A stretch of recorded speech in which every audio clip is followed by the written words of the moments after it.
Welcome to Accounting. This is for Chapter 7. We're going to be discussing Lesson 1, Preparing an Income Statement. As we go through this, be sure you're filling out your notes. I'm going to show you a PowerPoint so you can see the pictures, but you need to be going through the guided reading notes and answering the questions in that. If you need to look in your book, Chapter 7 starts on page 178. And so some of the objectives for this chapter: we're going to learn about the accounting terms related to the financial statements for the service business organized as a proprietorship. We will be identifying several accounting concepts and practices related to preparing the financial statements. We will then prepare an income statement, and we will be preparing a balance sheet, and we will analyze these to see how our business is doing. So the first section, 7.1, is over preparing an income statement. And there are several accounting concepts in this first section. First of all, financial managers need to know if they're making money. So before they can make any good decisions, they're going to have to know this information. Of course, they can always look through all the general ledger accounts and find this information, but there's a lot of information in that, and we need it to be more summarized instead of so detailed. We also need to make sure that we are including all the information. So we don't want to just talk about rent expense and we left out utilities expense. So we have to have a complete, clear, summarized picture of how much revenue we had and how many expenses we had, to know if we truly are making money and to know how we want to take our business during the next month. And the accounting concept adequate disclosure is applied when financial statements contain all the information necessary to understand a business's financial condition. Techno Consulting prepares two financial statements at the end of every month. They prepare an income statement and a balance sheet. And the consultant always prepares these financial statements at the end of each monthly cycle. That concept is the accounting period cycle. So there's two concepts already.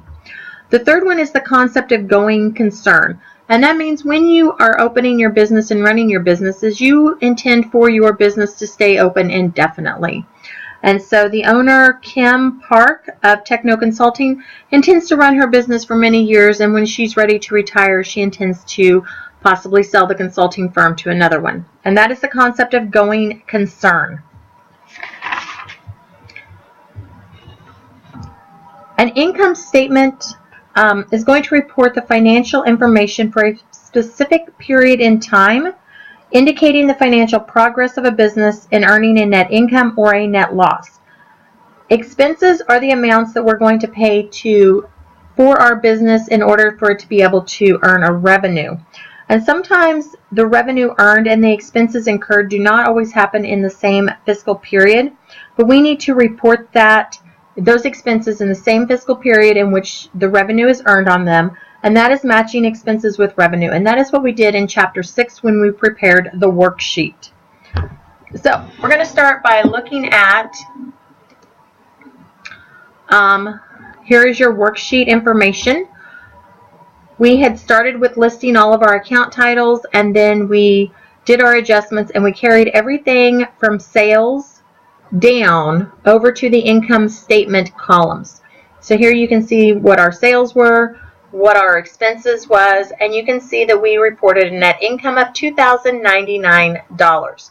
So we're not worried about anything in the balance sheet columns for now. We're just worried about the income statement. Did we show a profit or a loss for this month? So we're going to take that information and take it to our income statement. We're going to start with the heading. The heading of the income statement contains 3 lines, just like our worksheet did. The first line is the name of our business, Techno Consulting. The second line is the name of the report. For this one, it is the income statement. And the third line is the date. This is going to be for month ended August 31st, 2014. An income statement always has for month ended or for year ended. It is for something ended. Okay? Next, we're going to go on, once we have our heading, and actually, so it goes through and puts all the dots on. Okay, there's 4 sections for our income statement. The first is the revenue section, and so it's pretty simple. We only have one kind of revenue in techno consulting, and that is from sales. If we had more than one kind of revenue, maybe we had sales, maybe we had sales from merchandise, sales from service, we had rent income, whatever we had, we would list all of our revenue together, and that is always going to be in your credit column of your income statement on the trial balance. Next, we're going to list all of our expenses, and these are after we've already done all the adjustments. You can see insurance expense has an amount and supplies expense has an amount, and those would not have had amounts until we did the adjustments on the worksheet that we did in Chapter 6. So the first section is always going to be your revenue section. When you list it, you're going to title it revenue with a colon, and then you're going to list out all your revenues down here. We only have one, and that's sales, and so it's indented just a little bit. And we're just going to go ahead and bring it over to the right-hand column. Next, our next heading is our expenses. So we're going to list it, and then we're going to indent and list all of our expenses. Now on this one, we're going to start by putting them over here because we only had one type of expense. Then we're going to come down to the bottom and total. So this is not a debit and credit column like we've been used to. This is basically a summarizing column, and then over here is where we're going to put all of our totals. So because we only had one sales, we didn't have to summarize it. We could just take it all the way over. Expenses, we have more than one. So we're going to have to list out all of our expenses, and then we're going to come down here and put total expenses, and we're going to put our total over here in this column. Be sure you draw your lines to indicate that we're going to add. The next thing we're going to do is take our sales minus our total expenses to give us our net income, which when we take sales minus the total expenses for this one, we get $2,099. Now, you should add these, or you should subtract these, and then you're going to double check this number against the number on your worksheet, because that worksheet number should be, if I can get back to the worksheet, $2,099. So it's the same number. You need to make sure that that equals the same. Of course, you could just rewrite it, but it's always better to do your math again. That way you make sure that if you would have written something wrong down here, you would have caught that information. So here we're going through and listing all of our things. The next thing we're going to have, after our revenue, then we have our expenses, and then we have our net income that we have calculated. Of course, you're going to draw your double rule line to prove that that is correct. Okay. The next part, so that was very simple. All we were doing was copying the information. Here is what your completed balance or your completed income statement is going to look like. Oh, take it back. Okay. So we've already done our heading. We listed out our revenue and our expenses. We come out with our net income. Over here, percentage of sales. This is something new that we have not done before. This is called a component percentage analysis. Okay, a little bit bigger math, but still not too bad. We want to know what percent of our sales our expenses accounted for and our net income accounted for. So our sales were $3,565. That's 100% of our sales came from our sales. That's a no-brainer. You guys can get that one. So then we want to know, out of that $3,565, what percent of our sales went to pay our expenses and what percent was left over for our net income. So this is just a simple math formula. Okay, it doesn't show it here. So what you're going to do for your math formula, give me a second and I'll show you. Okay, so we're going to go ahead and just find the component percentages, and here is your formula. To find the total, or to find the total expense component, which is the first one we're looking for because sales was an easy 100% was the revenue. So for this one, we're going to list our total expenses. We're looking at our area over here, total expenses 1,466. So total expenses was 1,466. And we're going to divide that by our total sales. And our total sales was listed right up here as $3,565. Okay, you go ahead and you do that math, and you're going to come out with 41.1. When you're doing component percentages, it will tell you, but most of the time you're going to use one decimal place.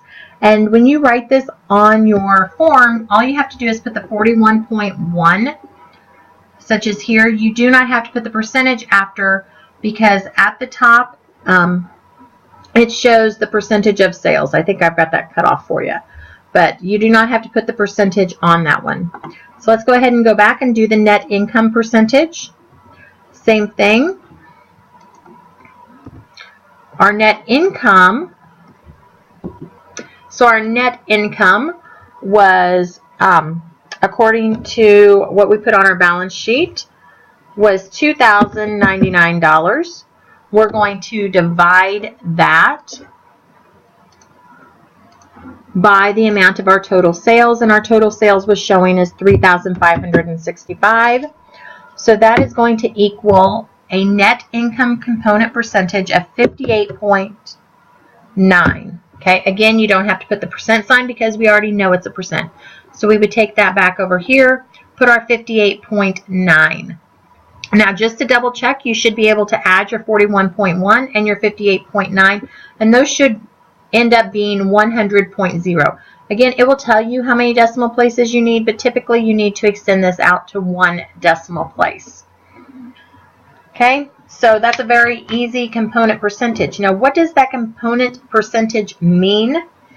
Well, in your book, it talks about that, and a component percentage is actually one of the most important things on why we're doing our income statement in the first place. First of all, we need to know from our sales, did most of it go to total expenses, or did most of it get to come home with us as our net income? And depending on what percentages are acceptable is going to depend on what kind of business you are in to know if it's an acceptable percentage. Okay, so we only had one kind of sales or one kind of revenue. We'll go ahead and look at the next page. And over here. And you can see that on this one, they are showing, let's see if I can make that big. This one, they're showing that they had two kinds of revenue. So they had sales from lessons and sales from repairs. So they had to list them over here in this column, and then they put the total over in the, what I would call the total column. Okay, this one also had a net loss. So to write a net loss, in accounting, you always write a negative number using a parentheses around it. So we have a parentheses to show our net loss, and then our component of sales is also in parentheses because that was also a negative number. Okay, so two definitions that you need to know. First of all, you need to know what is a stakeholder. And if you're looking in your book, you're going to find that listed on page 181. And a stakeholder is any persons or groups that will be affected by an action. So if your action is going to affect somebody else, then they are your stakeholders. The next definition you need to know is your component percentage. And you can go ahead and copy that from page 184. And your component percentage is the percentage relationship between one financial statement item and the total that includes that item. Okay, your component percentage is what you're going to use to analyze how your business did. Okay, if you'll look at the next video, we'll go ahead and do the work together.